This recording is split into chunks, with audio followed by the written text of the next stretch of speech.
Bus ದರ ಟಿಕೆಟ್ನ ದರ 8-10 ವರ್ಷಗಳಿಂದ ಪರಾಮರ್ಶೆಗೆ ಒಳಪಟ್ಟಿಲ್ಲ ಅಥವಾ ಅದು ಏರಿಕೆ ಆಗಿಲ್ಲ.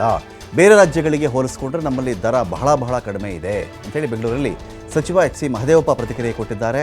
ಹಾಲಿನ ದರ ಹೆಚ್ಚಳ ರೈತರಿಗೆ ಒಳ್ಳೆಯದಾಗುತ್ತೆ. ಅದು ನಾವು ಹಾಲಿನ ಬೆಲೆ ಜಾಸ್ತಿ ಮಾಡಿದ್ರೆ ಆ ಹಣ ರೈತರಿಗೆ ಹೋಗುತ್ತಪ್ಪ. ಅದು ಕಾಂಗ್ರೆಸ್ನಲ್ಲಿ ಎಲ್ಲ ಒಗ್ಗಟ್ಟಾಗಿದ್ದೇವೆ ಅಂತ ಹೇಳಿ ಮಹದೇವಪ್ಪ ಅವರು ಮಾತಾಡಿದ್ದಾರೆ. ಬಸ್ ದರ ಏರಿಕೆ ಬಗ್ಗೆ ಸತೀಶ್ ಜಾರಕಿಹೊಳಿ ಕೂಡ ಪ್ರತಿಕ್ರಿಯೆ ಕೊಟ್ಟಿದ್ದಾರೆ. ಪುರುಷರಿಗೆ ದರ ಏರಿಸುವುದು ತಪ್ಪಿಲ್ಲ, ಬೇರೆ ಎಲ್ಲವೂ ಬೆಲೆ ಏರಿಕೆ ಆಗಿಬಿಟ್ಟಿದೆ ಈ ದೇಶದಲ್ಲಿ, ಟಿಕೆಟ್ ದರ ಏರಿಕೆ ಆಗಿರಲಿಲ್ಲ, ಈಗಾಗಿದೆ ಅಂತ ಹೇಳಿ ಸಚಿವರು ಮಾತಾಡಿದ್ದಾರೆ. ಸುಮಾರು 8-10 ವರ್ಷದಿಂದ ರಿವೈಸ್ ಆಗೇ ಇಲ್ಲ. ಆಂಧ್ರ, ತೆಲಂಗಾಣ, ಮಹಾರಾಷ್ಟ್ರದಲ್ಲಿ ನಮಗಿಂತ 1.5-2 ಪಟ್ಟು ಜಾಸ್ತಿ ಮಾಡಿದ್ದಾರೆ.